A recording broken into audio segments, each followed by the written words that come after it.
15 तारीख को विकास भवन अभियान के सिलसिले में इंद्रजीत मंडल और सुदीप कोनार को विधाननगर उत्तर थाने में बुलाया गया। आपको बता दें कि इंद्रजीत आज करीब 10:25 पर विधाननगर उत्तर थाने पहुंचे। सूत्रों के मुताबिक उन्हें घटना के दिन विकास भवन अभियान के समय उपस्थित रहने के लिए विधाननगर उत्तर पुलिस स्टेशन में बुलाया गया और उनके खिलाफ कई धाराओं के तहत मामला भी दर्ज किया गया है। बता दें कि आज मीडिया से बातचीत के दौरान इंद्रजीत मंडल ने अपनी बातें रखी। যারা আইনকে বুড়ামুখ দেখায় তাদের মতো আমরা নই। আইন যেভাবে চালাতে চাইছেন আমরা আইনের পথেই থাকবো। পুলিশ যেভাবে সহযোগিতার কথা বলেছেন আমরা সহযোগিতার হাত বাড়াবো। সেই কারণে এই আন্দোলনটা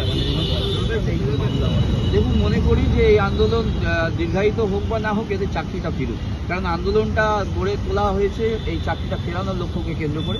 যারা সরকারি স্কুলে যাওয়ার কথা ছিল সেই নির্মম মুখগুলো আজকে ফুটপাতে রাস্তায় পড়ে বসে রয়েছে, বিকাশ ভবনের সামনে থেকে শুরু করে সর্বত্র।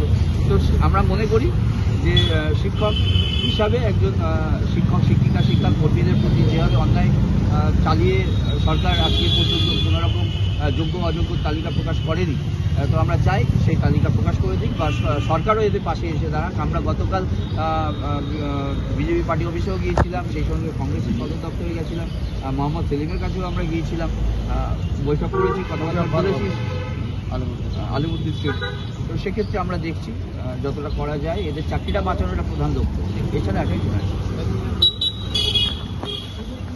Bureau report, PVTV news.